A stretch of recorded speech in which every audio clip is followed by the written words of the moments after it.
Today is Thursday, December 3rd, 2020. Roland Martin Unfiltered, broadcasting live from Georgia. Where today, Jon Ossoff held a rally here with Kennesaw State University students. We will show you some of that rally. We'll hear from him as well as some of the folks who were here. Also, Vice President-elect Kamala Harris has chosen her chief of staff. We'll tell you exactly who she is. In North Carolina, why is a prosecutor trying to get a black man removed from the county, saying he's a threat to the community? Really?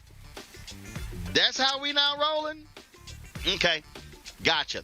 Also, folks, we'll be joined on today's show by Raheem Devon. Has a new workout. Look forward to that conversation as well. COVID continues to be a problem in this country. We'll talk about that on today's show as well. Plus, we'll talk Kyle Rittenhouse ordered to stand trial for the death of two people who he shot in Kenosha, Wisconsin, in the aftermath of the George Floyd murder. Folks, it is time to bring the funk on Roland Martin Unfiltered from the Peach State. Let's go. He's got it. Whatever the miss, he's on it. Whatever it is, he's got the scoop, the fact, the find. And when it breaks, he's right on time and it's rolling. Best believe he's knowing. Putting it down from sports to news to politics. With entertainment just for kicks, he's rolling. It's on go, roll, y'all. It's Roland Martin, yeah. Rolling with Roland now. He's funky, he's fresh, he's real, the best. You know he's Roland Martin now.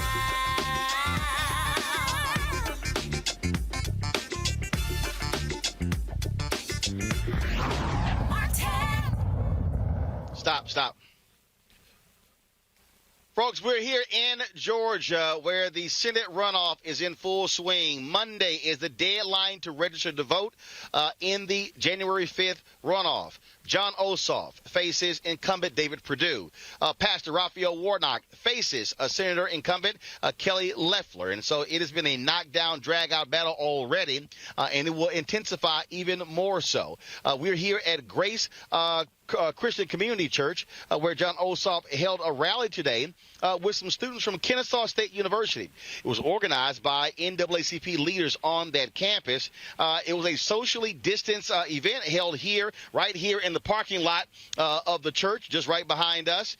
And during his speech, he talked about motivating young folks to vote and talked about how he was inspired to public service when he worked for Congressman John Lewis.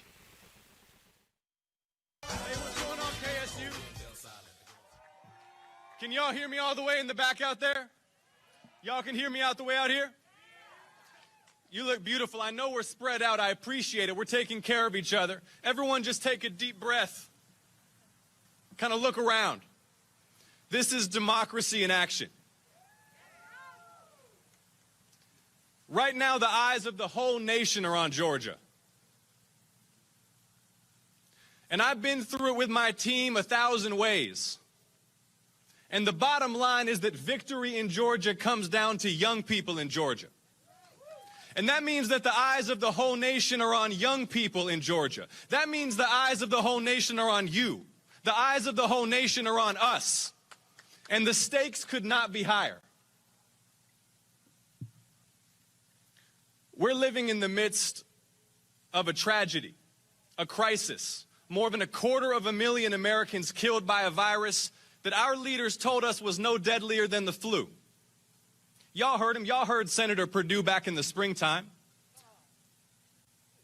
He said the risk was low. He said the impact on our economy would be little. All the while, he was buying up stock in makers of vaccines and medical equipment, looking after himself, while he opposed relief for ordinary people. That's not right. We're living in the midst of a crisis, and in order to get out of this crisis, we need Joe Biden and Kamala Harris to be able to get things done. We can't let Mitch McConnell do to them what he tried to do to President Obama. And this is bigger than COVID-19, y'all. If you're wondering what you've been feeling in your hearts for these last 4 weeks, maybe for the first time in 4 years. That's called hope. My first exposure to public service, as Daniel said, as a very, very young man working for John Lewis. And John Lewis taught about what he called the beloved community. This is a society where we recognize that racism and violence and poverty, they're not given, they're not necessary, they're foolish. Violence and racism and poverty are a failure of imagination. The only thing that stands in our way is corruption. We can have a clean, beautiful, healthy planet. We can ban plastic waste. We can end the destruction of our climate. We can make historic investments in clean and renewable energy. All of this is up to us. KSU, all of this is up to us. All of this is up to you. All of this is up to Georgia's young people. I don't think that what we're asking for is that complicated. Can we live in a society where every single American has access to affordable housing and health care, education without debt, a living wage? Don't we deserve that as people, as human beings, as Americans? Don't we deserve equal justice under the law, no matter the color of our skin, no matter how much money we have, no matter who we know? Don't we deserve that as Americans? When this rally was over, he chatted with the media and took some questions. Historically, young voters, it's been hard to turn them out, especially in runoff races. What are you doing differently from past Georgia Democratic campaigns to make sure they come out? Massive youth organizing. We're running a huge community organizer program to bring lots of young folks directly into the campaign, recruiting volunteers, campus events. And look, COVID-19 has turned the lives of young people upside down. There's also a bigger picture here. Criminal justice reform, a new Civil Rights Act, a new Voting Rights Act, raising the minimum wage, action on the environment. These are all issues of vital concern to young people, and we're communicating that action on these issues requires victory in Georgia.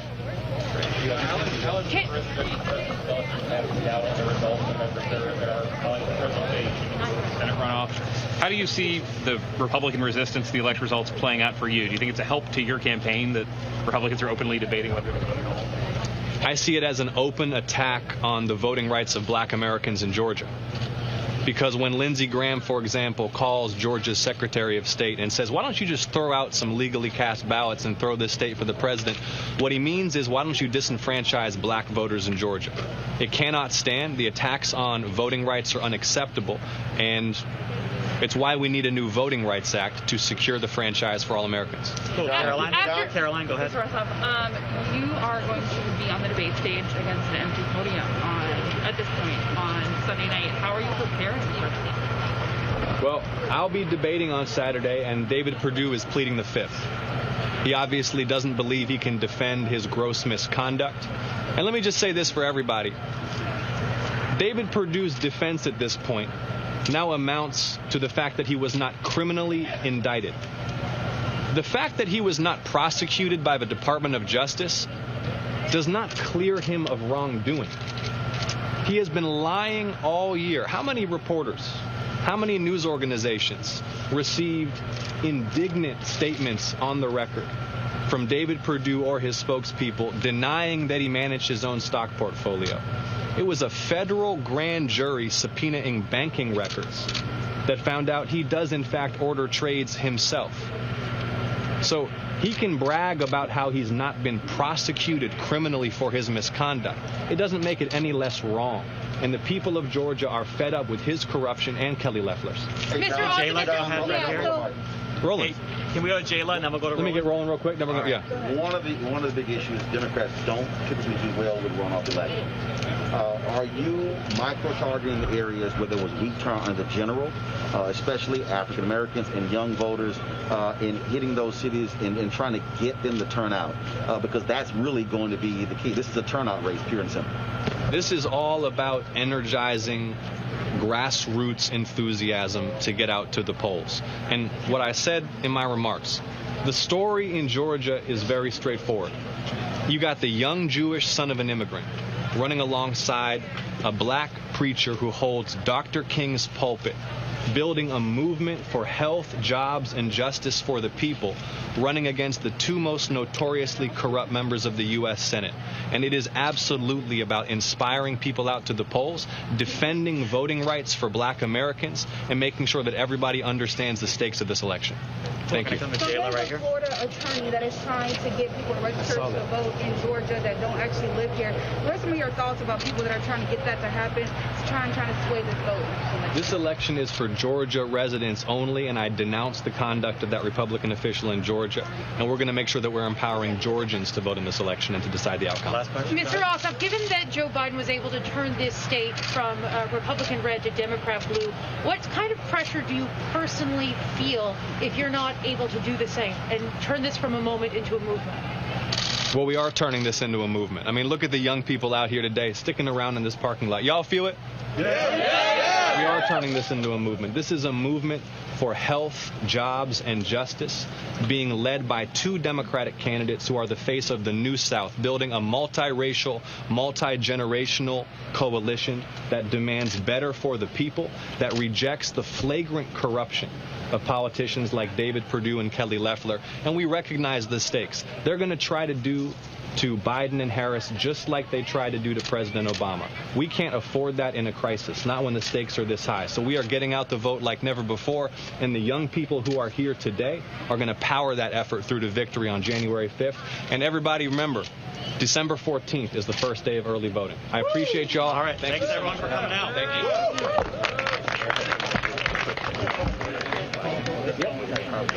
Now, this event was organized by the Kennesaw State University. The person who put it all together is Madison Potts. She is the president of the Kennesaw State University NAACP chapter.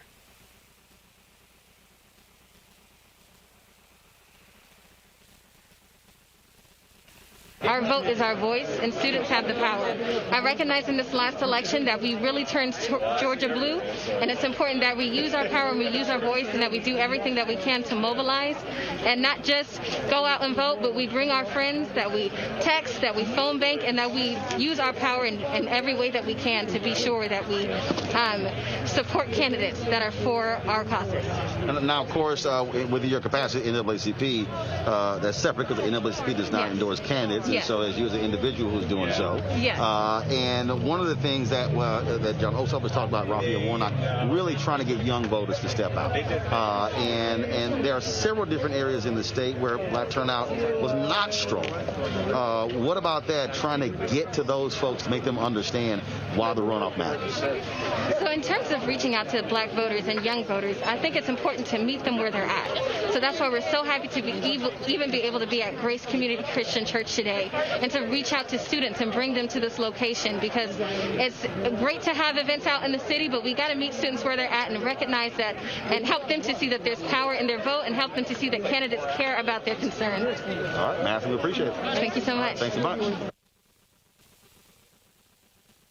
Actress Lynn Whitfield starred, of course, in Greenleaf on the Lynn Whitfield, First Lady of the church. So it was only fitting that she would be out here to speak on behalf of Jon Ossoff. After she addressed the crowd here, she and I had an opportunity to chat about politics. Lynn Whitfield. Hello, Roland Martin. Now, it's not uncommon for you to be sitting in front of a church, First Lady. But this ain't Greenleaf. This is not Greenleaf. I'm so excited because we're out here, the NAACP and Kennesaw University pulled together this rally of young people, people who have just registered to vote, people who have been in the streets protesting and about to do the greatest protest of all, which is to have their voice heard through the vote. Because these young people are the people who are going to keep everybody honest once we vote them in. And I'm in Georgia, the epicenter of everything right now, for Ossoff and Warnock. And this is a rally. We are, a month out from the next election, and it's very exciting.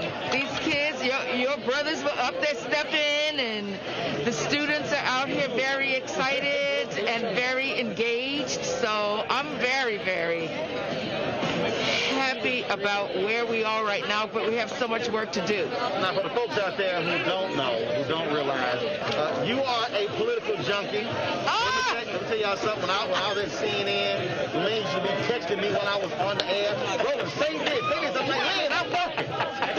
What you doing? I don't text you at work. No, but really, though, because Roland, throughout his time, throughout your time, you have spoken for our community clearly. And I had access to you when I was so upset about what they were doing and how they were making Sarah Palin a star. This was in 2008, and you helped me to understand how it works, because I did exactly what you said, So I just want to thank you, and y'all, we all need to thank him, because he is always on the front line, no matter what. You're on the front line for our community, and I so appreciate you. A lot of people don't want to hear celebrities talk about politics. But I don't blame them. But you also don't care, because you have always been actively involved in not just the election, but also when the election is over. Yeah, well, you know what, Roland? It's not about celebrity. I mean, I just come as a citizen. I come because, my mother is 89 years old, and my daughter is still a millennial. I come because I really love this country, and I really am so upset about what has been happening over the last 4 years. So I'm not coming with any authority of my career. I come with the commitment of, I just want to be involved in rolling up my sleeves and helping. I mean, look at I made this. I made that. My vote fashion, y'all. I made, you know what I mean? I just love America. This is a cool spot, and it has to be shared. So I'm not coming like a celebrity, I just come like a Baton Rouge homegirl. Well, speaking of that, there's a mayoral election in Baton Rouge on Saturday. I know. And the sister's trying to get reelected. I know. We're sending some stuff down, and we had a campaign event, virtual birthday for her, and they're trying all kinds of shenanigans. I mean, I don't know what they're doing, because she knows I'd be there if she needed me, but we're going to do some more virtual stuff. Okay. Yes. All right, then. Yes. It's always a pleasure chatting with you. It's glad to see you out here standing up on behalf of Jon Ossoff and Raphael Warnock. Yes, indeed. They are great men, and they will be great senators, so I'm excited. All right. Thanks a bunch. All right. Thank you. I can't even. Look, we can do this. Yay. I appreciate it, darling. I appreciate you. Okay. All right. I had a chance to talk with some other young folks out here, including a father who brought his 2 children out. They can't vote yet, but he wanted them to come out to this rally so they could understand how important politics is to African Americans. What's your name? Jackson Smith. Jackson Smith? Yes. All right. My daughter Leslie Smith. My son Jackson Smith. All right. So who's eligible voter? Me. Just you? He's coming. He's coming. Me. But you made a point to make sure to bring them out here. That's why I came. Exposure. Just to see all the students, young people who care and want to be out here themselves. So that mainly was it. Yeah. You wish y'all could vote this election? How old are you? 14. 14? 17. 17. Oh, see, you almost made the cut. Almost made the cut. Right. What's the most important issues for both of you that you want to hear these candidates address? Don't look at her. I asked you. I guess, the minimum wage. I'm gonna get a job soon, so seeing that go up would be good. Yeah. Help me a lot. So I take it you want $15 an hour. I mean, I'm not gonna say no. I got you. How about you? I don't really know. There's got to be one thing that you care about, even though you're 14. Yeah, money. Right, okay. Minimum wage going up. You can get a job soon. Yeah, I want to get a job soon. Well, you got 4 years before you can vote, so I'll give you a little slack there. So, all right, then. Well, it's good seeing y'all. Thank you. All right, then. Okay, let's see who else I want to talk to. All right, yo. Okay, seriously. It is not that cold. It is not that cold. It really is. This is not Chicago or Minneapolis. All right, then. So, what brought y'all out here? Well, I'm a part of KSU's NAACP. Right. My friend Madison, she's president, so I came out for support, gain more knowledge, and just be a part of the movement. Do you believe that these candidates, Ossoff and Warnock, are speaking to the issues that you care about? Yeah, them coming out here alone is spoken of, just coming out here. Like she said before, traveling is fine, but for people to be able to come out here in close proximity to us, it really does matter, and you actually get more of an outcome with everyone being here and everything. How about you? Yes, I believe that them coming out is definitely helping me gain more knowledge, knowing that they are representing more for the black community and also for college students. Like, that's everything that I am right now. So I do appreciate them coming out and just me getting that more information and getting that voice as well. So I've said this here, that so if you look at the numbers, millennials and Gen Z is a larger group of the population than baby boomers. And I've had some folks who are millennials and Gen Z tweet me, they say, well, I wish you older voters didn't do this. My response is, if you don't vote, you're actually letting somebody else make the choice. So in your conversations with your peers who have said, voting's irrelevant, I don't care, all the candidates are the same, it's a waste of time, first of all, have you heard that, and then how have you responded to them? Okay, for me, with my grandfather being heavily involved with civil rights movements and everything, in his time when he was younger and was able to move around, for me, it's just I was raised into it, so it's just second nature. But my main response for that is we have so many people fight for us to get this right, get this opportunity. Why sit here and why just sit on it? Even if you feel like it doesn't matter, you have the opportunity, you have the right, go out and vote, get it done, and exercise your rights. That's the main thing. We had so many people fight for it, so I don't understand why anybody would just sit around and not do it. Any of these conversations, do you turn into arguments? Yeah. Yeah, for sure. And, I mean, honestly, I'm not the type of person, I don't really like arguments, but I do get my point across. So when I do talk to my friends and stuff, I'm like, yes, it's important. This is why, because they don't really come to me. They tell me their reasoning, but I'm like she said, it doesn't hurt. It only helps. So we got that voice, so why not use it? All right, folks, let's go to our Thursday panel. Erica Savage Wilson, Georgia native, host of Savage Politics Podcast, Reese Colbert, Black Women Views, and my frat brother, Dr. Greg Card, Chair, Department of Afro-American Studies at Howard University. Folks, what's happening? Hey. Hey, Roland. Good to see you. On the All right, Erica, I'll start. That's right. Well, that's why we're here. Eric, I want to start with you. We're in your native state. Look, Republicans are in disarray. You got some folks saying don't cast votes. Others still, Donald Trump still yelling voter fraud. But the key is going to be turnout.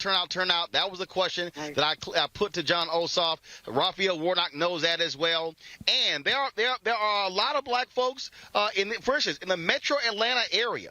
There were 100,000 people who voted for Joe Biden over Donald Trump who skipped the Ossoff race. And so it was important for him to be out here talking to these black students because he really has to connect with black voters. Democrats need both of these seats in order to force a 50-50 tie in the Senate. Vice President-elect Kamala Harris will break that tie.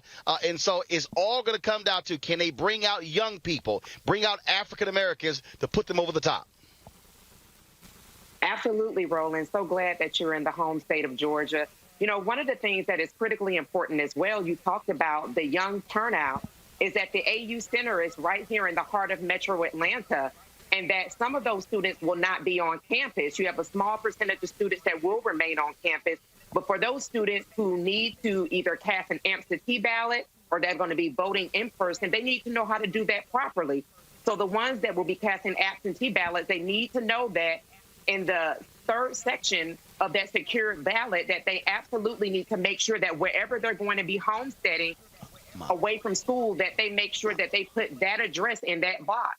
But the only way that they'll be able to know that is that if they have a candidate that's out pushing, letting him know what his platform is, and also advising why it's important for them to get out and either cast that vote by absentee or cast that vote in person. Also, I just want to give a shout out to my hometown of Albany, Georgia, where Jon Ossoff was a few weeks ago. So what he talked about his platform, he's running on health, he's running on justice, and he's running on jobs. That is a message that is very much so needed in Georgia. When you look at Georgia across the United States, had one of the 5th most poor congressional districts within the state. So him getting out that message, talking to students, imploring them why it is important that they turn out and what their turnout is going to mean for the state, that the 400 bills that lie at the feet of Mitch McConnell will actually, if they go ahead and move forward and we do pick up these additional 2 Senate seats, will actually move them into reality instead of sitting at the graveyard. So for that work that he's doing, that he has been taking off since the beginning of November and has continued to move nonstop, that he's talking to people across the state of Georgia, particularly in Metro Atlanta and in rural counties, definitely is something that is going to help the 1 million already absentee ballots that have been requested increase. And then we'll see on December the 14th and January 5th what those turnout numbers will look like. Yep.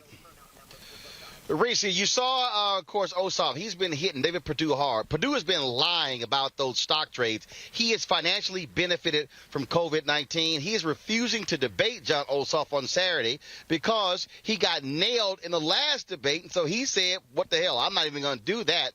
And so you're seeing the line of attack. Both Ossoff and Warnock are going after Loeffler and Perdue. Again, for them, trading stocks, making money in the middle of this pandemic when so many Georgians and other Americans have been hurting. Absolutely. I'm loving the brass knuckles tactics between those two.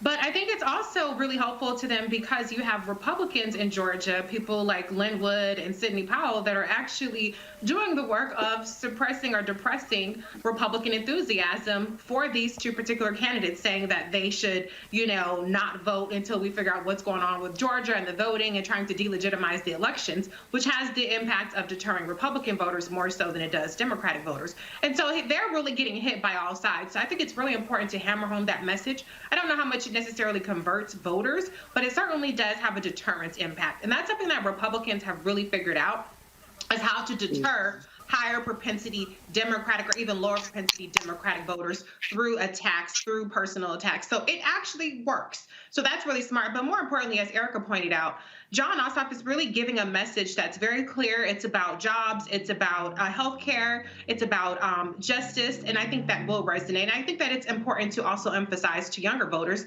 that they do play a very important role. The last thing I'll say is I do think that it was really wise of Jon Ossoff to invoke the obstruction that President Obama experienced when he was president.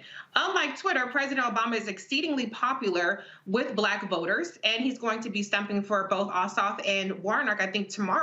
And so I think it's very important to remind people that this obstruction is not new, and it will continue if they don't deliver those 2 Senate seats to the Democrats so that Madam VP Kamala Harris can be the tiebreaker. That's right. Passenger one, that was a movie, Greg, where they said always bet on black. The reality is black folks are going to play a critical role. And, look, there are some places, Athens, for instance, did not have a strong black turnout. This is where black voters matter. This is where Until Freedom. This is where Fair Fight. So many other groups outside of the campaigns have to be critical to get black folks to turn out. Again, we talked to students here about that. They were making that point as well about what is necessary. At the end of the day, this is all turnout. Look, they're going to spend probably $300 to $400 million on ads. They mean absolutely nothing. You have got to get people out of the house, off of their butts, to the polls. And Stacey Abrams tweeted just a couple of days ago, 900,000, Greg, absentee ballots have already been requested here in Georgia. Yeah, I mean, that's it, Roland. And first of all, thank you for being there. Second of all, thank you for the question you asked, Jon Ossoff, and his answer was exactly what you just said. It's about turnout. Mm-hmm. I have every confidence that the white nationalists in Georgia will turn out in droves. We know that Laura Ingraham will be talking to that criminal Perdue tonight. 1/3 of all the Senate trades in stock over the 6 years he's been in Senate were him. 2,596 trades, up to as many as 20 a day. This insider trader who should be in steel bracelets, but he won't be, because the white nationalists understand one thing about this thing. It has nothing to do with logic. So when Donald Trump shows up there, just like as Reese said, when Woods, who announced that the My Pillow guy and Mr. Ricky Schroeder helped raise money to get Kyle Rittenhouse out of jail, the same Woods who says people don't let them steal this election, when Woods and them were down there in Alpharetta talking, and when Donald Trump comes down there in a couple of days in Valdosta. Understand, these two things are not mutually exclusive, because you're not dealing with logic. They are going to say, see, in their minds, Donald Trump is the president of the United States and the election was stolen, and we're going to go vote. You can't think about these things as if whiteness does not know logic. So I'm saying out to say that Jon Ossoff was painting a picture of an America that doesn't exist. But he's appealing to the people who, if the Democrats understand this, must be appealed to. You must expand the electorate. This is what Stacey Abrams is saying to. Stop talking to these zombies. They have already been politically killed, and now they are the white undead. So you can't reason with them. They're gone. So now you got to go get some of those people like the ones you had in the parking lot. You got to pull in sisters like our sister, third generation HBCU graduate, Howard University, that is, Lynn Whitfield out of Baton Rouge. You got to pull everybody in. Finally, and this is why I'm glad you're there on the ground, Roland, and going to be there for a minute. Georgia is a microcosm of the future of this country, good, bad, or indifferent. The coming white minority is going to hold on to whiteness after it dies. And so what you're looking at in Georgia, in the microcosm, is a preview of whether or not this little experiment, which is not a democracy but a representative republic, a republic really, like I said, a representative republic, will be able to survive. The first clue as to whether it can survive is going to be the legislative branch, followed by the executive, and finally the judiciary. But this war for the legislative branch is a proxy war for whatever this thing is going to be going forward. Stop talking to white nationalists and bring everybody else out to vote. But this is the key here. This is the whole key here, Erica. Black people can make the difference. If black people turn out in early voting on January 5th, the way they did in the general election, that can put Warnock and Ossoff over the top. Okay, you can expect there's going to be a decrease in Republican turnout. Okay, same thing among white voters. But this is why I keep saying to black voters, when we maximize our voting power, we can actually be the difference. And that will certainly be the case here.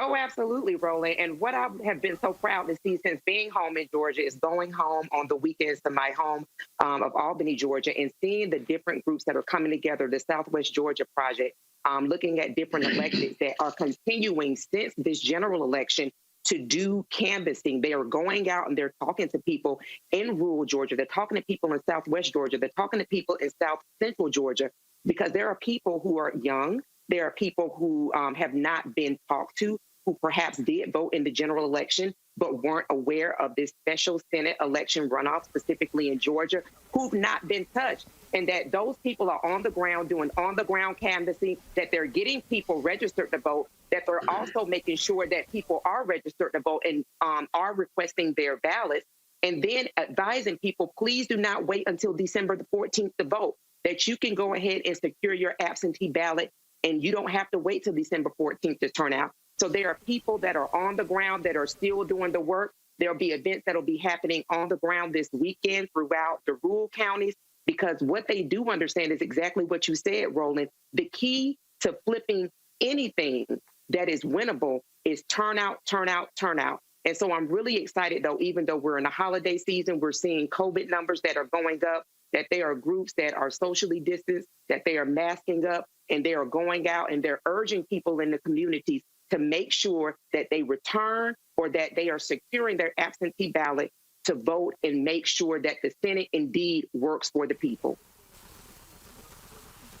We live streamed the event today, Reese. We're going to be on Saturday.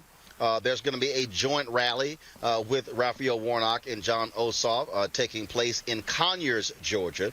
There are going to be events, of course, as Erica said, happening all across the state between now and January 5th. The whole push in the next 72 hours is to get people registered by Monday. And so every single person who's listening, if you've got family, friends, frat brothers, sorority sisters, independents, don't matter, let them know, because, look, if they don't register by Monday, they actually can't vote. And if you're 18 years old by Election Day, one of the speakers here today said that there are 23,000 young people who will be 18 by Election Day who could vote in this election.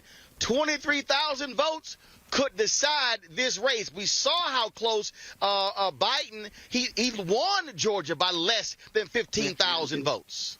12,000 votes. 12,000 votes. Peachvote.com.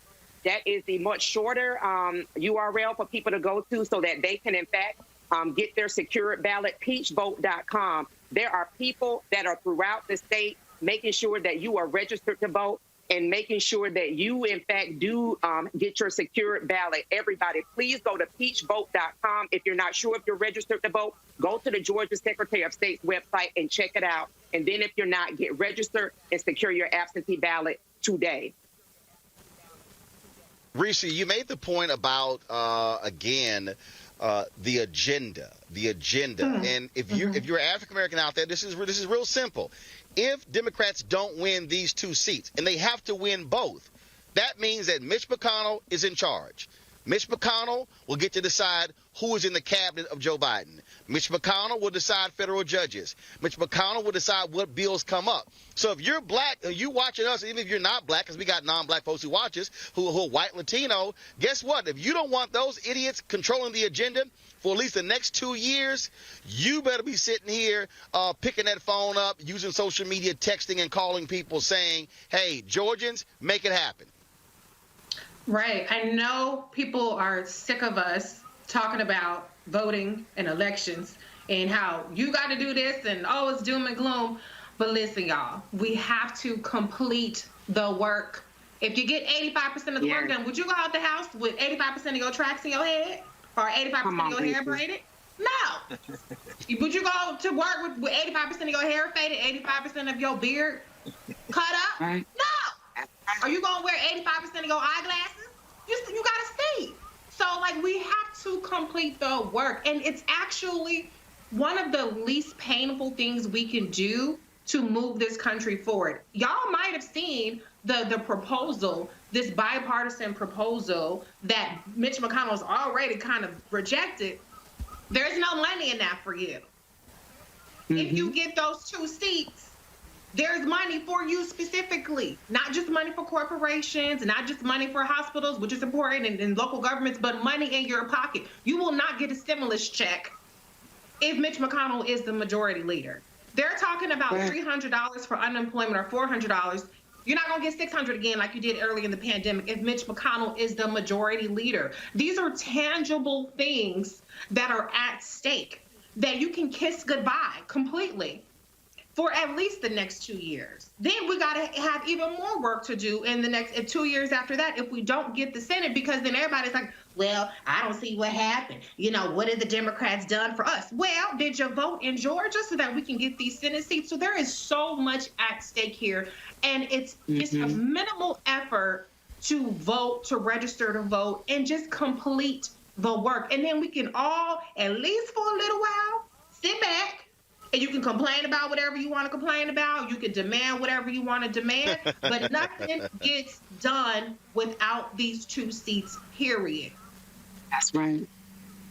It's very interesting, Greg, because yesterday we had a conversation about defund the police. A lot of activists have been highly critical of President Barack Obama for his comments regarding that. Guess what? The reason the George Floyd Justice Act, the reason that act is sitting there, because Republicans control the Senate. Simple as that.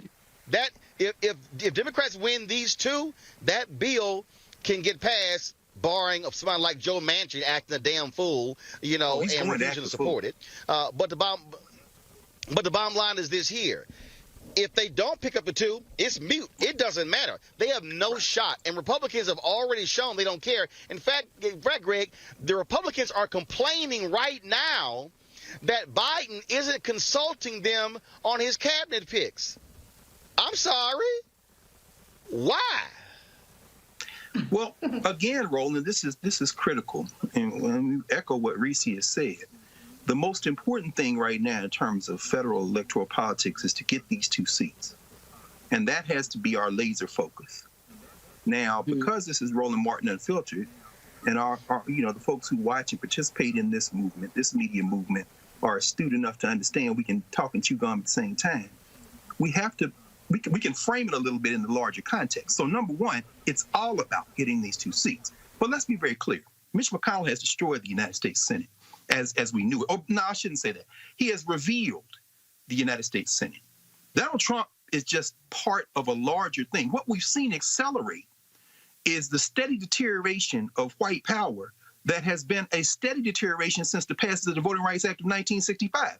White people in this country, majority of them have not voted for a Democrat since Lyndon Johnson in 1968. So this isn't anything new. What has happened, however, what Trump did was accelerate the inevitable confrontation. This is what the White Nationalist Party has declared, and Mitch McConnell is declaring it. When we are not in complete control of the entire federal apparatus, we will ignore you. You do not exist. This is the fundamental mistake that Barack Obama made. And I understand why he made it. And by the way, we don't need to talk about Barack Obama and his comments on funding or defunding the police. He's irrelevant. He's a politician. He's not a black leader. And we can just set him aside. If we were mature, we would set him aside. Although I will say this, all the smoke he's catching, he's earned every little dreg of it. But that having been said, McConnell's thing is, if we're not in complete control, we will ignore you. So whether it be a labor pick, that could be attacked from the left, but McConnell's like, no, you don't get to pick your own cabinet, whether it be this, as Reese said, this stripped down CARES Act extension, which he's not going to pass, or whether it be is the looming debt ceiling, which they will not. They're not going to do anything. So the Democrats now have to decide, let's say they get these 2 seats. Joe Manchin going to act a fool. But the step is to get the 2 seats and then force a confrontation.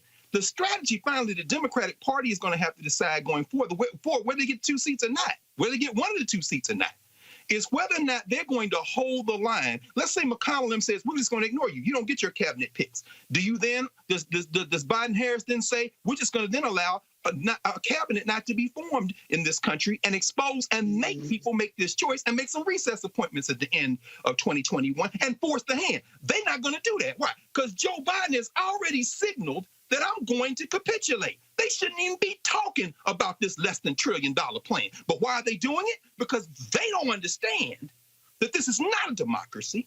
It's not even a representative democracy in the form of a republic. It is the dying throes of white nationalism. And as far as Mitch McConnell, the leading white nationalist in the federal legislature, is concerned, if they're not in complete control, you don't exist. The Democrats better understand where they live. That today, Vice President-elect Kamala Harris unveiled more of her staff positions. She announced that Tina Flournoy is going to be her chief of staff. She was a top strategist aide to the Clintons. Flournoy has served as the chief of staff with former President Bill Clinton at the course since 2013. She also has held top posts at the Democratic National Committee in the presidential campaigns of former Vice President Al Gore and former Secretary of State Hillary Clinton. And so we'll be seeing more of those announcements. And so the top leadership there, the communications director, the press secretary, as well as chief of staff, all black women, Reese, for Kamala Harris. You know, I'm loving all of this, you know. What she needs is exactly what she's doing with Tina Flournoy. She needs somebody's black auntie, somebody's black grandma who ain't sitting up there going finger in the wind based on what's trending on Twitter, who's not worried about winning a news cycle, who's gonna be about building the relationships and really positioning VP-elect Kamala Harris, not just for this Biden administration, but for the future as well. So I'm very, very heartened by that. And shout out to my girl Rohini, who is her policy director, just been named today. She's fantastic as well. But I think that it's very important that Kamala Harris is surrounded by incredibly talented, brilliant Black women, because that is the key constituency that she's going to have to hold on to, not just for the Biden-Harris administration, but for a potential Harris administration. If she can make sure that she's keeping her finger on the pulse, that she has people that understand the unique needs of our community, that will center our needs, make sure we have that voice on the table, and that we're not just a subplot to all of the other people and, you know, the wine moms and all the other stuff they want to throw out there, and let's understand the Trump voters, then she's going to be exceptional in this job. So I'm really, really pleased by this announcement. I'm pleased by all of the announcements that she's made. These are incredibly credentialed, talented, and bonus Black women. It's very interesting, Greg. We had Congressman Emanuel Cleaver on the show yesterday of Kansas City. And there were some people who were saying, well, I don't get the CBC, you know, why in the world, you know, they're making they're saying all of these different things because it's about power. And one of the things that I keep trying to explain to people, it's not just about power in the White House. It's power on the outside. Because here's what happens. The people who are in major positions in the White House, that's who corporate America grabs for positions after they leave. And so what happens? If you have white folks, white men and white women, Greg, who are in these positions, then they go right into corporate America. They go into lobbying firms. They go into PR firms. So guess what? They have the power there and the millions of dollars that comes along with that. And so people have to understand the demand for African Americans in a lot of these positions isn't just about the power they can wield inside the government. It's what power they will be able to wield when they leave government. It's true, Roland. I mean, again, this is a very difficult conversation. We're in the middle of a global pandemic that has seen the stock market expand, that has seen the creation of a wave of new billionaires, that has seen in America the existing billionaires and some of them double or triple or quadruple their net worth. At the same time, you got people standing in the equivalent of soup kitchen lines.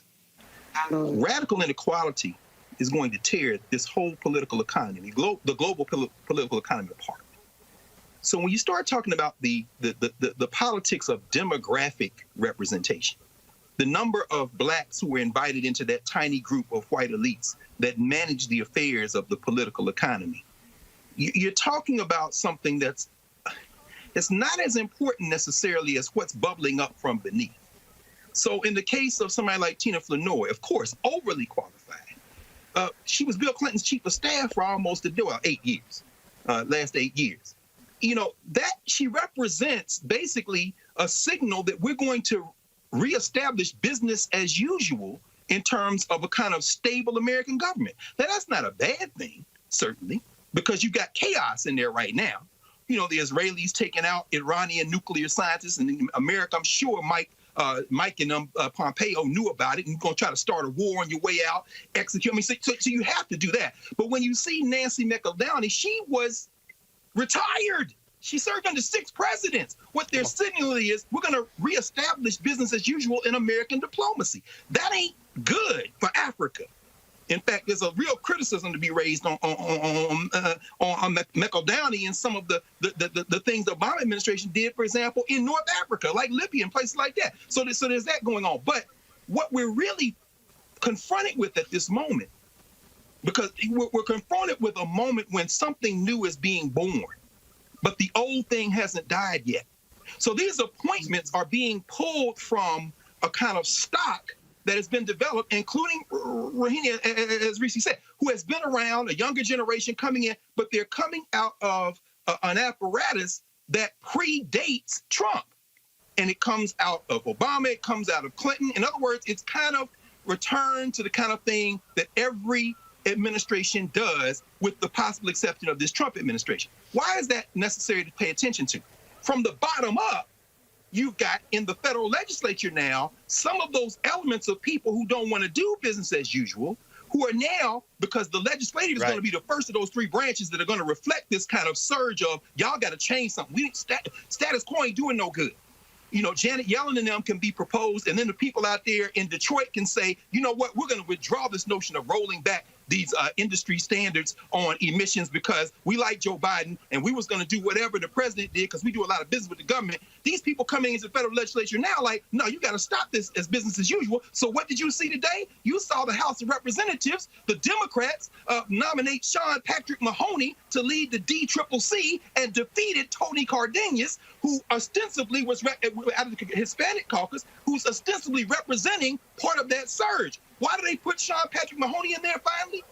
Because he represents this failing and failed strategy.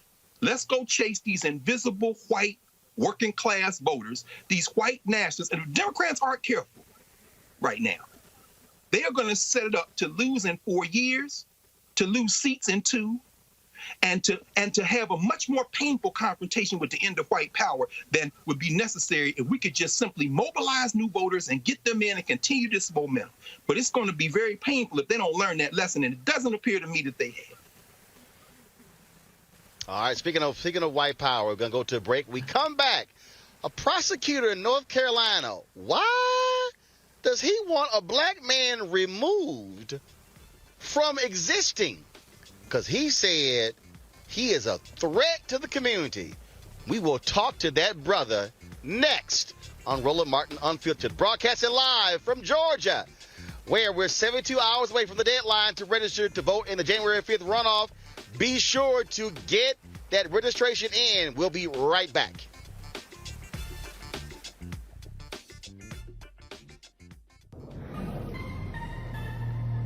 You know, it's a lot of people did a lot of things to vote.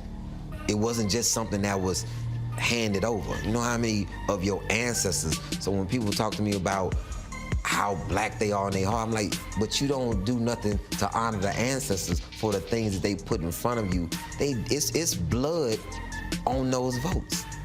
It's people died and did all type of things in order for you and further in future generations to be able to vote, and you take it for granted as it don't mean nothing. I think that most people just not informed enough on what to vote about and who to vote for. It's like you look on a ballot, you'll see proposition 1 through 10. You don't know what any of the propositions are. Nobody educated you on Prop 1, how is it going to directly affect your community? How is it going to directly affect elderly? How is it going to directly affect the future? How do you not know and you vote for something blind?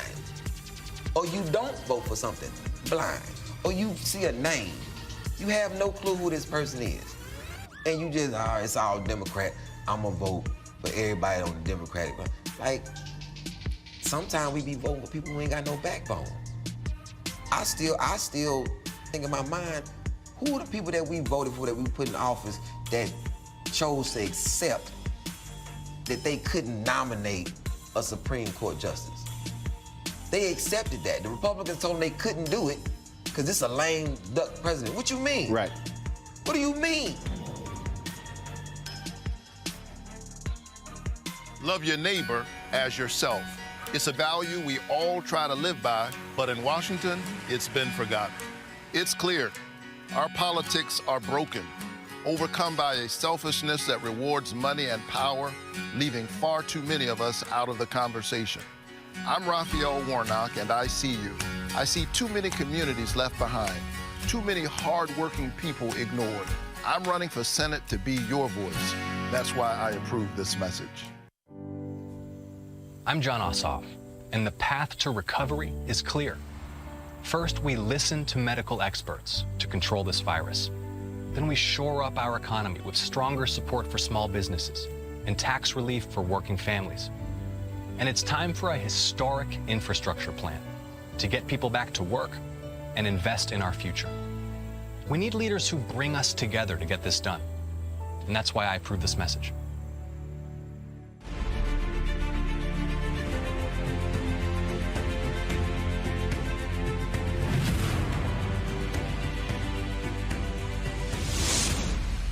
One senator in particular irks me.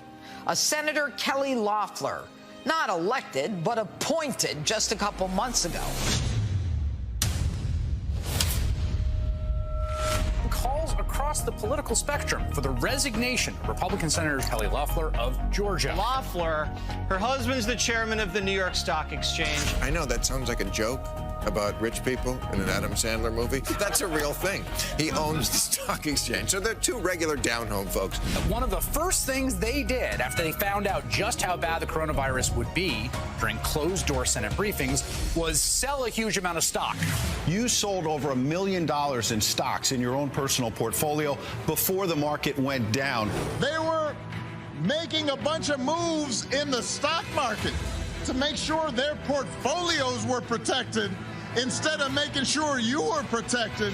New congressional disclosures show that Loeffler sold far more stock than we initially knew. $18.7 million in stock trades. While there are those who would dismiss it and say, well, she's worth so much more, I've never met a wealthy person who didn't want more money. Not only did she sell stuff, but then she bought stuff, and one of the items she bought was to help people who have to work at home, software. There's a reason Kelly Loeffler's spending $25 plus or $30 million in this, because she don't want people to know about her past. So she owns part of Atlanta's WNBA team, and there are calls for her to give up that ownership now. Truth is, with Kelly Loeffler, her own ambitions and her own elite friends come first, and the president, the rest of us, come second. Folks, this woman is knee-deep in the swamp, and she just got there. We should have leaders who actually respect the people. If Loeffler knew about these trades, she should leave office. The voters of Georgia had the opportunity to ballot box you out.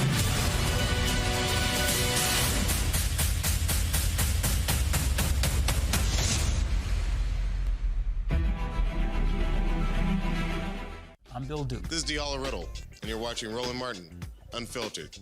Stay woke.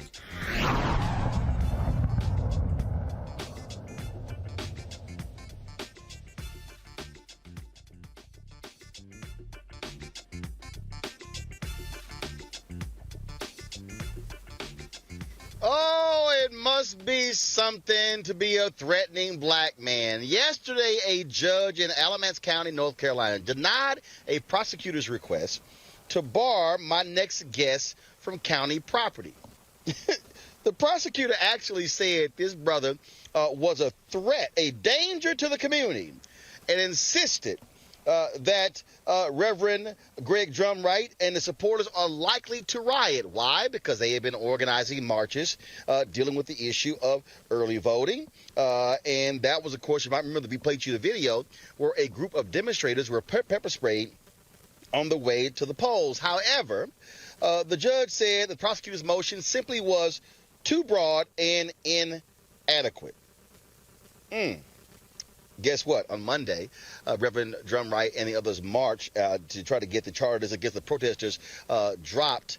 He joins us right now on Roland Martin Unfiltered. Reverend, how you doing? Good evening, Mr. Martin. It's good to see you again since you was last in the streets with us at North Carolina A&T. Yes, indeed. Yes, indeed. Why are you scaring these white folks in North Carolina?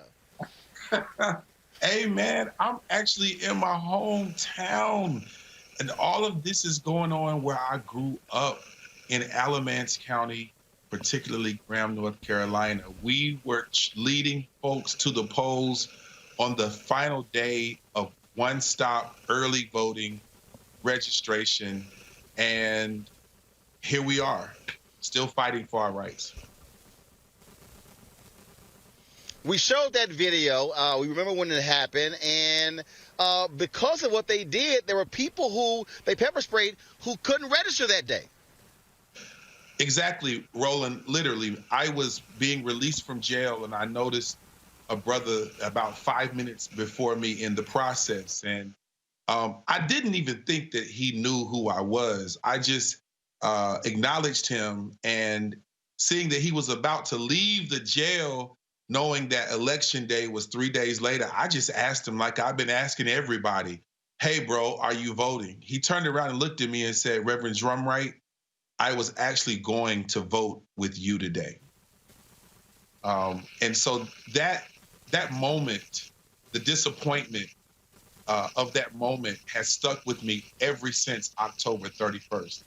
In Graham, North Carolina, in my own hometown, where I've been organizing against white supremacy and racial inequality, our peaceful Get Out the Vote rally was interrupted by pepper spray that they released, not one, not two, but three different occasions on a large crowd of peaceful marchers and potential voters and things.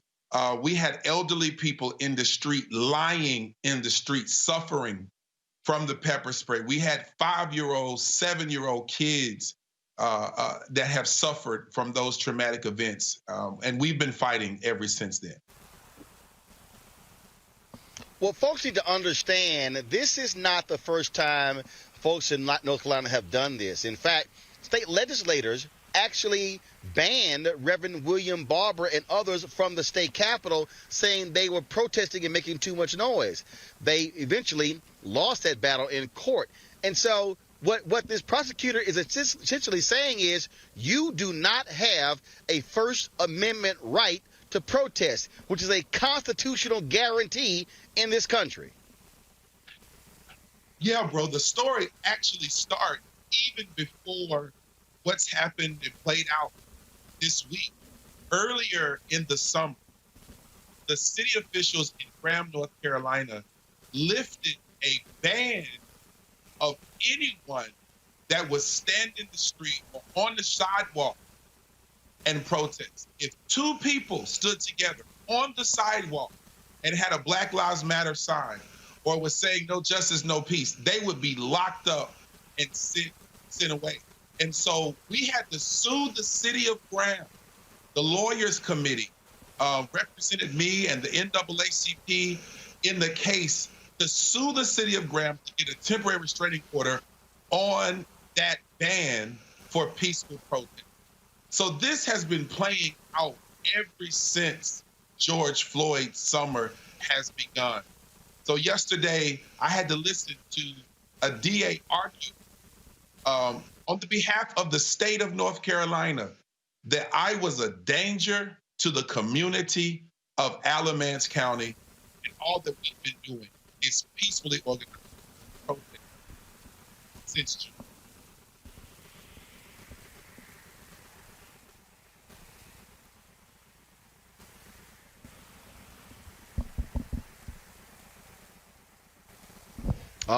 Looks like we lost Reverend Drum right there.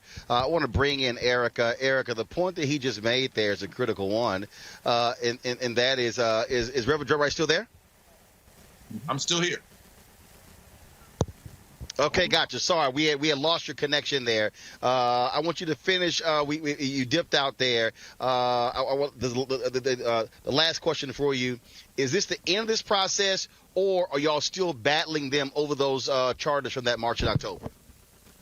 Roland, we are out on bond, but still fighting for our freedom. That is literally my sentiments.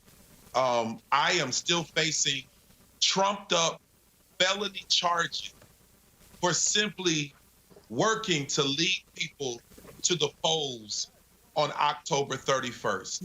I am literally still fighting those charges. We have more than a dozen people that have been fighting against these charges. We call it the Graham 12, Free the Graham 12. I'm literally the new face of what a felon could be in my own home county. And so we need everyone in America that believe in peaceful protests, that believe in fighting for equal rights, that believe in fighting for voter rights, that believe in fighting against voter suppression. This is what voter suppression looks like in 2020. So I encourage you all, get in touch with us on our website, J4TNG.org. justice for the next generation, free the Graham 12 in Alamance. All right, then, Reverend. We certainly appreciate it. Thank you so very much. Keep giving them hell there in North Carolina. I appreciate it. Thank you so very much. Erica Savage, I want to go to you. I mean, look, this is what you're seeing and what you're dealing with is what we saw take place in Ferguson when they just came up with rules and, you can't actually stand for a few seconds. That's just what we're dealing with here, Erica. Yeah, we're just seeing it now on a more exacerbated level. And then even thinking about, when we talk about people who are folks of faith, I wanted to ask Reverend Drumright, has he received any support from the white evangelical community? Now, I think we all know the response to that question, but I think that in times like this, you know doggone well, them white evangelicals ain't saying nothing. They still trying to run up the Paula White. However, but there.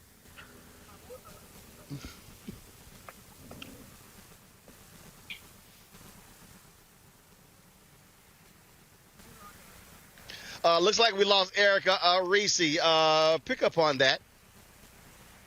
Yeah, one thing I do want to point out is, I've seen a lot of people comment on how, Trump has lost so many lawsuits and, how this election was the most secure election to date. But we cannot ignore the fact that this kind of voter suppression exists, and it has tangible consequences for people's real lives. When you're targeting Black pastors or activists for felony charges, whether it's about voting, nonviolent peaceful protests for voting or marches to vote, or whether it's protesting the death of, or the murder, I should say, of Breonna Taylor. So we cannot get complacent. We cannot say, the system is working perfectly fine because, Biden and Harris prevailed and Trump lost his lawsuits and his election challenges. We have to really tackle these kind of voter suppression tactics. And I'm very encouraged by the Lawyers Committee, which is always on top of these kinds of things and their involvement. But, like he said, he's not out of the woods yet, and it's just completely unfair. But, what we also have to understand, I'm sure Dr. Carr will be the first to say this, is that his grievance or his offense was violating the sanctity of white supremacy. And that's what happens when Black people vote. So again, it's not about the system is white supremacy. The system is white nationalism, and they can make up whatever rules they want to. They've shown that repeatedly as they go along to keep us in our place. So our votes are just one way of showing an act of resistance to that system. Now, it's not going to dismantle it. I know, Greg, you're going to say that. It's not going to dismantle it. It might hold us off a little bit, but it can help us not be extreme white nationalism, maybe a little bit less extreme. Okay, is that okay, Dr. Carr? Did I get that right? I'm with you. I'm with you. That's right. But the thing, right? But the thing here, Greg, for all these people who say how safe it was, the bottom line is we still had to deal with massive voter suppression. We can't forget what Donald Trump and the Republicans allowed to take place with the Postal Service. They tried to steal the election, and if they did not catch the hell from that judge, that Black judge, Emmett Sullivan, from Democrats in Congress, they would have kept thousands or millions of ballots from arriving on time. That was their plan. That was their plan, Roland. In fact, I got a text a second ago from somebody that said they wanted to know whether you were out there in that parking lot by yourself, and I assured them that you were not, because you were in the South. No. It's four of us here. It's four of us here. But really, I'm really following up on, and I'm in full agreement, Reese, with you. We have to have tactics that push back our open enemies. We can't win a war in one fell swoop. This is almost a 3-century criminal enterprise we're in now, and we have to fight incrementally, and sometimes we suffer setbacks. So, for example, let's talk about another North Carolina A&T student body president. You just interviewed one, Reverend Greg Dunright, but let's talk about another one, Reverend Jesse Jackson. who transferred from the University of Illinois because part of the reason because he wouldn't let him play quarterback for the football team, and then went to A&T, and that's where Dr. King and them found him, right? But when Jesse Jackson and Martin King and Septima Clark and all the women and men who were fighting in that moment of liberation struggle, they were confronting Jim Crow, the same kind of ridiculous rules. There's no constitution except for the judiciary's ability to interpret it. Just go look at Marbury versus Madison. Fast forward almost 60 years, and you got another former North Carolina A&T student body president who is now confronting the fact, as Reese said, that you tripwired white supremacy, which means the law is what the sheriff said it is at the moment. And if you're going to the court, remember, that's the third branch and the one that's going to be the hardest to dismantle in terms of our open confrontation with white supremacy. Now, Reverend Dunright is in court suing Terry Johnson and Christy Cole, those law enforcement officials, for intimidating voters. A real judge, if there were a real constitution that would be interpreted consistently, would say, of course they were intimidating voters. But the law is what the sitting judge says it is. Alito told these white nationalists in the week before the election in GOP versus Bookvar, if you can get it close enough to steal, bring it back after November the 2nd, and we'll see if we can throw those ballots out to come in. But it wasn't close enough to steal. This is why voting is important. Right. Don't take these things, as Reese said, as victories. Oh, the courts have shown that democracy works. Democracy don't work. This is an open war. It wasn't close enough to steal. You know what's going to keep that brother out of jail? People in the street. Yeah. Trust me on that. And that's why this show matters, because when Kristen Clark, when she sent that tweet out saying that he was one of their clients and what they were doing to him, I immediately sent Kristen a text. I said, shoot me his information. She did. And I said, we will have you on the show tomorrow. So I certainly thank Kristen for doing that, which is why shows like this matter. And I keep telling folks this. Look, folks, you got to support what we do. There are a whole bunch of y'all who are watching us right now. More than 6,000 of you on YouTube. There's folks are watching us on Facebook and Periscope. You must support what we do. What your support allows us to be here on the ground here in Georgia. I'm going to be here until Tuesday. We're going to be back every single week through January 5th. We're going to have crews going all across the state. We're going to be live streaming the rally taking place on Saturday. And so it's important to be able to tell our stories because, see, here, we ain't got to ask permission to have the Reverend on. We don't have to have permission to talk about what we talk about. I didn't have to ask anybody, could we come down here and broadcast from the Jon Ossoff rally? I just had to ask my damn self. But that's why it's important that we own. Why we must own. And again, I know black folks, look, black folks, we get excited when somebody got a new TV show or somebody got a new radio show. But the question is, do they own it? Because if they don't own it, that means they can be replaced. They can be canceled. So support us what we do, folks. Go to our Cash App, $RM Unfiltered. Go to paypal.me/R Martin Unfiltered. Venmo.com/RM Unfiltered. You can also support us via Zelle at Roland@RolandSMartin.com. You can send a money order to New Vision Media, NU Vision Media, Inc., 1625 K Street Northwest, Suite 400, Washington, D.C., 2006. And if you're watching us on Facebook and YouTube, you can actually sign up right there. You can do memberships right there online as well.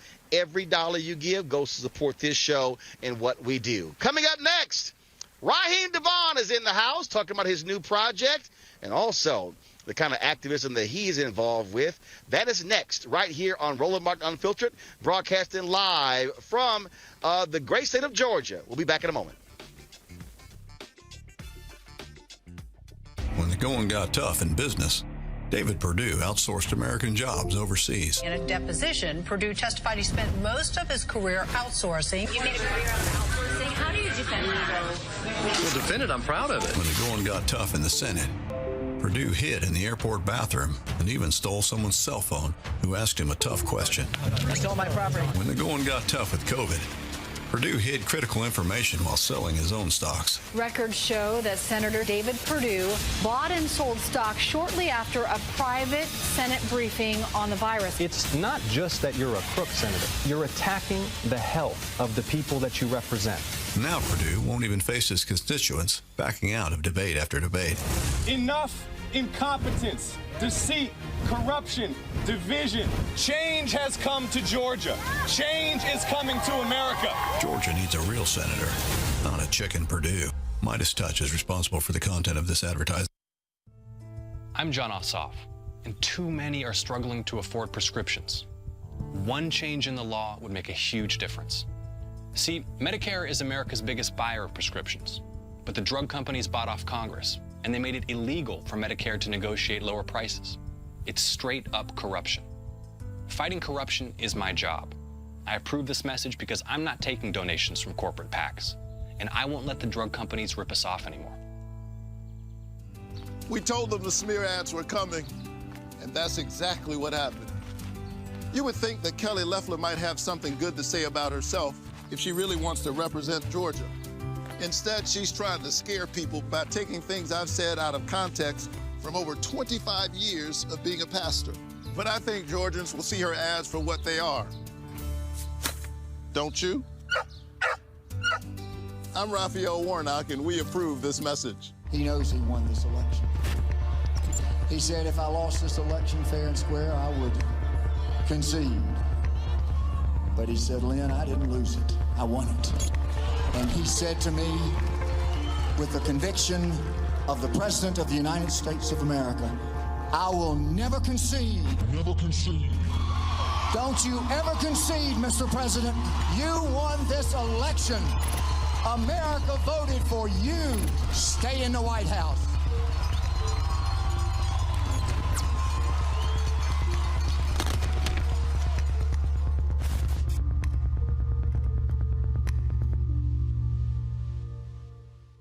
Donald, listen. Just listen. You know what's coming. You had to know. We were getting ready. Your legacy? For a big celebration.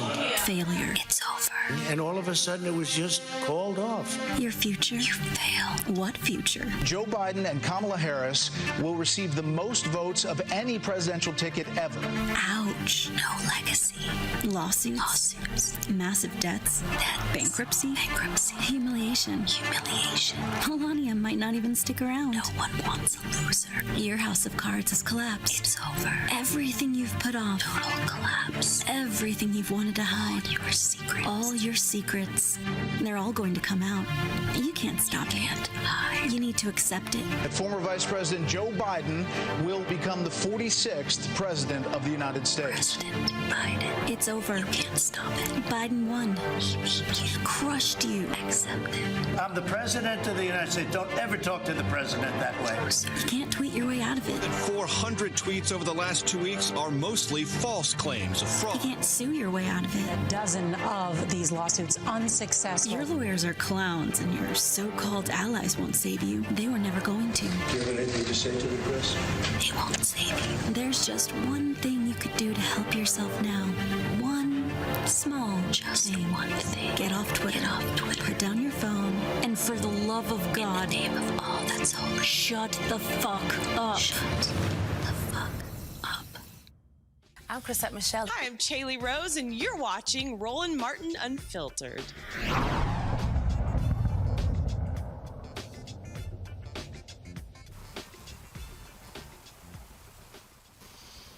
All right, folks, welcome back to Roland Martin Unfiltered. We are here in Georgia. My next guest, he is known for his love songs, but he also is very strong when it comes to activism. Raheem Devon joins us. The new project, What a Time to Be in Love. What's up, my man? What's going on? How you doing, Roland? I'm all good, all good. I'm here in Georgia, of course. We're covering the Georgia runoff, and it's always interesting being out here on the road. Before we talk about your next project, a lot of people don't realize, they know for your love songs, but you have always been strong when it comes to activism. The mixtape that you put out, a banging political mixtape that a lot of folks have slept on. Yeah.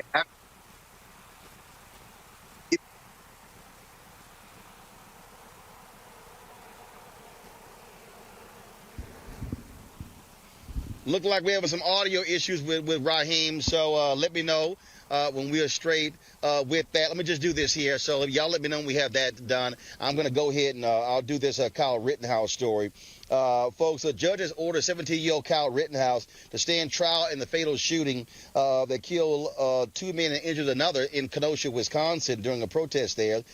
He faces 2 felony charges of homicide and a felony attempted homicide charge. He's also charged with a misdemeanor for possession of a dangerous weapon while under the age of 18. Today, during a preliminary hearing, an attorney for Rittenhouse requested pending charges against him be dismissed. However, the Kenosha County prosecutor rejected the request and ruled the Kenosha County commissioner ruled that the state demonstrated probable cause for the felonies and that they were committed by the 17-year-old. Rittenhouse is scheduled to be arraigned January 5th in Kenosha County Circuit Court. And don't forget, the MyPillow CEO as well as Ricky Schroeder, they were big contributors to Kyle Rittenhouse's legal defense fund. And so that's what happens when you have the protecting, as Greg always says, of white supremacy in America. All right, folks, we got Raheem Devon back. All right, Raheem, can you hear me?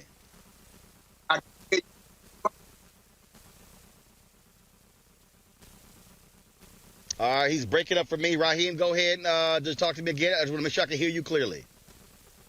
Yes, I can hear you. Can you hear me? All right, there we go. All right, then. What I was saying is a lot of folks slept on that political mixtape you dropped. Yeah.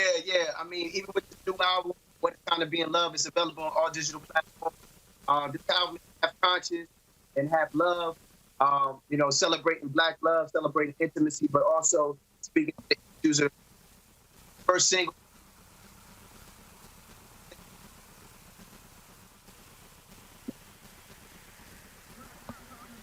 Okay, folks, we're having some big problems here with Raheem's video, and so we want to go ahead and get that thing squared away. So let's just go ahead and do this here. Y'all know what time it is.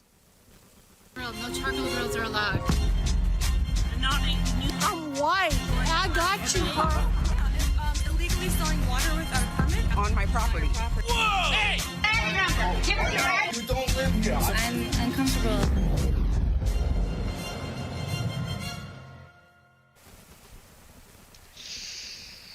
Well, a white woman in Irvine, California got into a traffic stop. Let's just say she rolled up on the wrong sister who had all the time in the world for this Karen. And you park like an idiot. You've been reported. Oh, I already reported you too, baby. Let's see. So this girl is harassing me. So she's put my life at risk and my child's life at risk. You've been posted all over Temecula Talk. So have you. And I wonder... I put you on Facebook. I got 10,000 followers on TikTok. I wonder if I was a black woman. I wonder if I was a black woman with a black... Get the fuck out of my way. Get away from my car. 6 feet. You better back up. 6 feet. You better back up. I got some too. You better back up. I got some too. Someone call 911 right now. Get away. Get away from my car. 6 feet. 6 feet. 6 feet. 6 feet. You're 6 done. feet. Get away from my car. Help. Help. You're Help. done. 6 feet. Call 911, 6 feet. please. Get away from my car. Get away from my car. So she's so going down God, right now. get away from my car. Hi, I have a lady who has verbally attacked. Risha, did she throw a color purple root on her? I love how Sister Girl telling to her inner Karen, help, get away from my car. I told y'all about that pepper spray. Didn't I tell y'all? Keep that pepper spray. Spray them like roaches. 6 feet. Step back. Hello. I told y'all. Sound like somebody listening out there, but I thought, she handled it appropriately, but I hope she got out of Dodge for the police showed up, though. Right. That's right. Right. I mean, I did get a kick out of help. I mean, normally it's the white woman who's screaming. That's true. That's true. I mean, unfortunately, Reese is right. First of all, that Karen was right. She is threatening her life, but she left 2 words out. Way of life. I am a white woman. So therefore, I should be able to do whatever the hell I want with black people. So, as the sister, I agree with Reese. When she starts saying help, you got to understand what that white woman is counting on is that she can make a phone call and white supremacy will form like Voltron, and here come the same police with the same attitude they treating that brother in North Carolina. They're going to swoop in and go after the sister in the car. And by the way, I didn't see any kind of mask anywhere near that lady's mouth. Right. So at that point, I'd be like, look, this woman threatening my life and the life of everybody else. But, you know, shout out to that sister for saying, at this moment, I don't care. If we must, well, anyway. I hear you, Greg. I can't believe I hear you. You know what I was about to say. I hear you, Greg. Oh, yeah, I hear you all the way over here. But her holding up her phone with that little... Erica, here's my whole deal. Here's my whole deal, okay? This is me. First of all, look, I get it. Folks got the window down, they talking. If that's me, I'm on the inside of the car. This is me. Right. Like, I'm not even about to sit here and engage your ignorant ass. I'm gonna be like, I'll be sitting here just, and then I'm gonna hit him with this here. Right. I'm gonna laugh at him. That's what I would do. See, that's what I would do, Erica. I appreciate that. I appreciate that, Roland, because I think everybody knows the RNU family, the only kind of engagement I'm engaging in are these. Come on. That's what people respond to. That's the only type of engagement I got for anybody that rolls up on me. I'm not with the shit. And so her holding up her cell phone, you saw she had the demagogue on it back on it. That told you everything that you needed to know. She's ignorant. She doesn't hear. She's a damn fool. Either pull off or engage right. But you know, one thing, though, is that you do have to be careful because with that video and that audio, you have to present the alternative story. Because these white folks, they sit up there, they're on camera, they're in distress, and they have your license plate, and they show that to the police, and next thing they roll up on you, you got shots in you. And so I'm not saying that won't necessarily happen, even if you do engage with them. But if they on the phone, you need to be just as loud. That's why it was very smart for her to be like, help, help. I hope she had her mace. I hope she got out of Dodge. But you cannot let these white folks be on the phone, be on camera, and be on with the police, and it's only their voice and their story. You better have your camera out, and you better be loud unless you can get the hell out. If you can get the hell out, go ahead and move on about your business. But you can't let them record you and only get their side of the story out. Reese, that's so important. Yeah, I mean, look. That's so important. Look, these. Greg, go ahead. No. Go ahead, Ron, please, brother. No, all I was about to say is that I don't know when these things be going down. They just don't happen to me. I'm just, I'm just saying. I'm just saying. I mean, just go ahead. I mean, they really don't. I probably this it wasn't anything like this here. And, we've all been mistaken, in stores, but like we worked there. And I remembered I was in Arlington, Texas, at the Dillard's Outlet Mall, and it was a Sunday after church. I was clean. I mean, this was all pre-COVID when we actually wore suits and ties and shoes that required polishing. And I'm sitting there in the store, Greg, and I'm looking at some suits. And this white guy actually yells, excuse me, I need a 42. I said, do my ass look like I work here?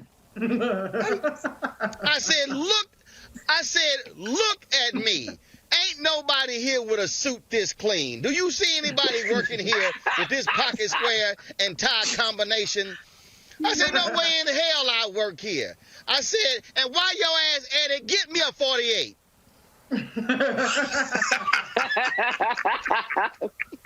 But see, I mean, this is the thing, though, right, brother? And that's why they text me and ask me, were you out there in that parking lot by yourself? And Reese said again, at any split-second moment, it can all go terribly wrong. And we're laughing in this moment because, you know, as James Baldwin said, I mean, to be black in America is to be in a constant state of rage. But part of that, underneath that rage is a sense of sorrow. But for the African in the West, underneath that sorrow was a sense of hope and joy. So that's why our comedians often become the ones who become prophetic for us. We can laugh about this because we've been there. And we also know, like Erica said, at any moment, it could go wrong. I mean, you know, this woman, Catherine Bryant Donham, still walks to earth in Mississippi. Emmett Till, 14 years old, is in there trying to get some candy or coke. He lied on it. Next thing you know, the boy at the bottom of the Tallahatchie River. And I mean, Philando Castile, you had his mother on this show. He videotaped his own death with the child in the car. So, as you know, at a split second, in that moment, you said, "Get me a 48." This ain't get you no 48 N-word. And at that moment, you might say, I'm going to ignore you, or you might decide in that moment to channel the spirit of our sister Erica and throw them bows. And at the end of the day, we have to decide in that very moment, which is why I said that Claude McKay thing, if we must die, let us nobly die. But for the black person in this country, it can go from laughter to life-threatening in a split second. And that's something any white person, ally, open enemy, will never be able to understand in their soul. That's why people texting me asking, are you all right out there in the dark, brother? Because there's an alchemy afoot in this country. And it can go from laughter to memorial. Oh, yeah. In a split second. Yeah. Oh, no, no doubt, which is one of the reasons why when we had this conversation. First of all, y'all, give me a status of Raheem Devon. We still having problems? Okay, all right, so here's the deal. We're going to reschedule Raheem Devon. Since I got y'all, I'm going to spend the last 8 minutes with this because I'm picking up on this here. This is where also this whole defund the police conversation comes from. When we talk about mental illness, what happens? We did a story just the other day. Black woman calls the cops. Guess what? Her brother ends up dead. And what you're now dealing with, and this is the deal, for white people, the reason they look at the police differently, the police for them are saviors. And even though you got black folks, and like last night I was debating Scott, and he was like, well, black folks want the police too. No. Black folks want to be safe just like white folks want to be safe, but black folks don't want to end up dead when we call the cops to protect us. Right. And that's the whole deal. This is about shifting resources away from, again, the mass policing and outfitting them with military gear and saying, no, learn to de-escalate, learn to have mental health professionals, because we are the ones who end up dying when they arrive on the scene because our mere blackness, Reese, scares the heck out of them, so they are automatically, oh my goodness, the black people, I'm automatically tense, hand on gun, when we simply want to be just like white folks, is called to protect and serve. Right.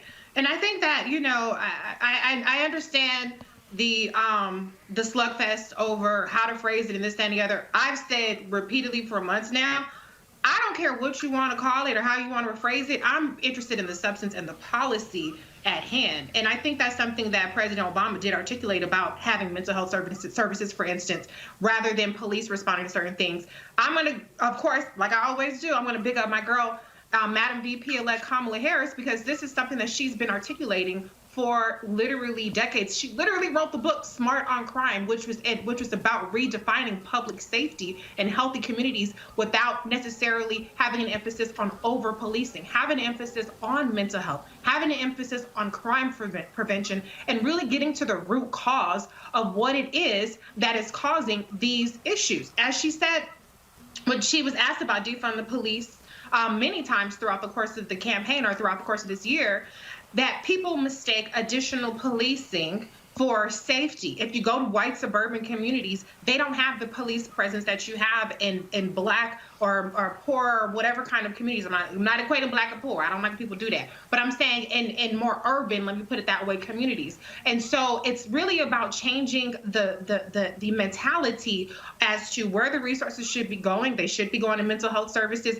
Mayor London Breed in San Francisco is piloting that sort of thing right now with her initiatives. So there is work that's being done, but I really want us to move beyond these litmus tests and, well, unless you're using the words that I want to use, I don't want to hear anything you have to say, and really move into the substantive policy things, because I don't actually think there's a lot of disagreement, at least on the Democratic side, about the policy prescriptions in terms of, like you said, mental health, in terms of crime prevention and things of that nature.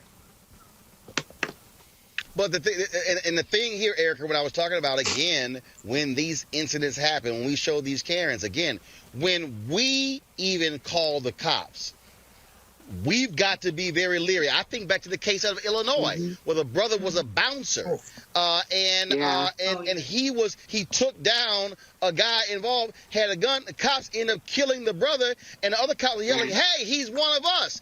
All he saw was black man, gun. Gotta be the person who's the criminal. Right, Roland. And I don't even believe it's fear. I just believe that it is really the way we have constantly always been criminalized. So black people are always criminalized. So the best way to engage a criminal is to take them down, and that's by any means necessary. And so until that level of conditioning is taken away, until it is not that black people are animals to be hunted, to be trapped, to be executed in the public square, then I don't even think that defund the police is even the slogan that there's the issue. The issue lies within the community that it has been infecting since 1704. And when you think about the weaponization of police, when you think about communities who are not impacted the way black folks are impacted by police, if folks were really allies, like Dr. Parr talked about, if they were really allies with the community, a slogan wouldn't matter, because they would understand that we collectively have lost uncles, mothers, daughters, sisters, brothers over hundreds and hundreds of years. And what we are simply saying is that this collective of people that stemmed out of capturing black people and putting them back into a place of capture, that what we want is to experience a level of freedom to be able to call those people who are taxpayer-funded service in the event that there's an emergency. It requires them to show up for duty the way that they do any other non-black communities. And until that is a real conversation that people who are non-black are willing and ready to have, defund the police, it's not even about the slogan. It's really about the care and the protection of black Americans in this country. That's right. Greg, That's final right. comment today's show.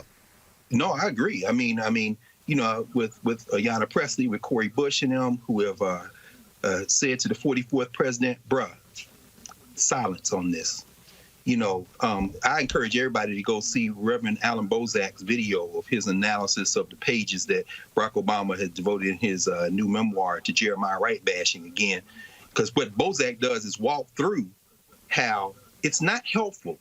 First of all, defund the police it's not a slogan, bruh. There's a well-developed concept behind it, and it's a lot of policy recommendations, much of which finds its way into the Biden-Harris platform, some of which, as Reese just said, Obama then goes on to explain. But that ain't what he was doing. When you say something like that, you're moving the blame. Never forget, Mike Brown was killed when Barack Obama was president. Trayvon Martin was killed when Barack Obama was president. He went to the press conference and said, if I had a son, he looked like Trayvon, and had to back up off because the white nationalists is like, you don't get to say that, boy. Henry Louis Gates was arrested on the porch of his house in Massachusetts. And what did Barack Obama do? He invites the cop to a damn beer summit. Bruh, it's time for you to be quiet on this. Please do, because I haven't lost any respect for him, because I had to have some in the beginning.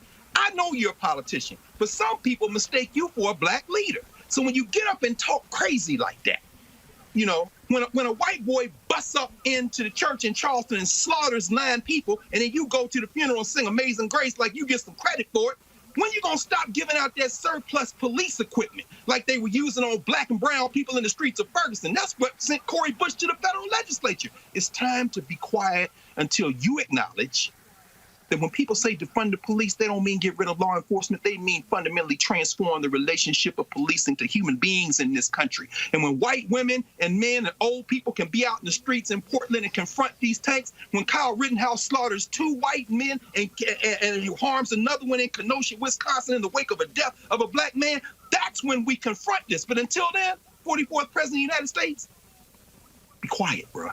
It's time to fall back. Roland, can I say one thing though? Right then. Well, look.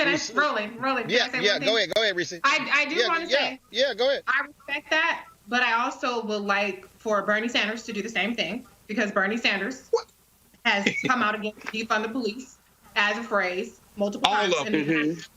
In fact, in November, he was saying that he was against that. So I'm just saying what I would like for us to do is to move to a place to where we can manage to find allyship and common ground in our black politicians. And I'm not defending President Obama's words. I'm not defending the merits either way of how you want to characterize it. I'm talking about the policy. And it seems to me that we can always seem to find that common ground and that grace for people like Bernie Sanders, who has repeatedly come out against that, defund the police. I got smoke for him, Reese. All of them. I'm saying that's all. Because I don't ever hear Bernie shut up. I never hear Bernie shut up. I'm just saying. You mean somewhere other than here? I'm not. Well, you know, I always got the smoke for Bernie, but I'm just saying in terms of there's a lot of people that had a lot of smoke for President Obama that had no smoke. I'm not saying you, Dr. Carr, but I'm saying a lot of people, a lot of blue chicks, a lot of politicians. And they were bird box in November and July and June when Bernie Sanders was on CNN saying that he doesn't know very many people who want to defund the police. That's all I'm saying. I just want to put that out there. But let's come together because we agree on the substance, we agree on the policy, and let's just make sure we keep the same energy. Absolutely. All right, folks. We will leave it there. Reese, Erica, Greg, we certainly appreciate it. Thanks a lot, folks. Don't forget, we'll be broadcasting tomorrow right here from Georgia. We're going to be following some folks who are canvassing, going door to door, registering people. The deadline to register in Georgia is Monday, December 7th. This weekend on Saturday, it's going to be a joint Ossoff Warnock rally. Also, the debates this weekend. Ossoff is going to be debating an empty podium because David Perdue has refused to attend the debate at the Atlanta Press Club. Will be there. And Raphael Warnock will be debating Senator Kelly Loeffler on Sunday. So, folks, we're going to be here bringing you all sorts of reporting. And let me just go ahead and say it, because it's true. Ain't no other black media outlet doing what we're doing. Let me go ahead and say that. I'm talking about on the ground, real reporting, talking to people, bringing you these events live. Because guess what? We can't wait on somebody else to do it. That's why we created this platform. That's why we are here. And we appreciate all of you who have supported us financially to make this possible, because your dollars have made it possible for us to be able to come here with our crews, be able to cover these things, and that's why it's important. And so we're going to be here again, talking to various groups, talking to people who are out here, going to rural Georgia. We ain't going to be just staying here in Atlanta, trust me. We're going to be going all across this state between now and January 5th, bringing you the various perspectives that are happening here in the state of Georgia. So again, Cash App, $RM Unfiltered, PayPal.me/R Martin Unfiltered, Venmo.com/RM Unfiltered, Zelle, just send it, you can use the email, roland@rolandsmartin.com, and of course you can send a money order to New Vision Media, NU Vision Media Inc., 1625 K Street Northwest, Suite 400, Washington, D.C., 2006. Don't forget, subscribe to our YouTube channel. We are only 4,000 away from 700,000. Turn on those notifications as well. All right, folks, I will see y'all tomorrow from Georgia. Y'all take care. And Greg, of course, you know what tomorrow is, Greg. Oh, happy birthday, bro. Happy early birthday. You know what they say? I love my A5. I love my A5. See, I don't want to hurt nobody's feelings. See, I know these little cute little Omegas and Sigmas and Kappas and Iotas out there, but I don't want to hurt Somebody their had feelings. to go first, bro. All I gotta say, Greg, to all the rest of y'all out there, I'm gonna leave y'all with this one slogan, and I think Greg, being the chair of the Department of Afro-American Studies at Howard University, will appreciate this. The one chant we always had, we said, we party all night, we stay up late, but most of all, alphas graduate. Graduate. Everybody can't say that. Can't say that, Everybody can't say that. All right, folks, I'll see y'all later. We gotta go. Holla!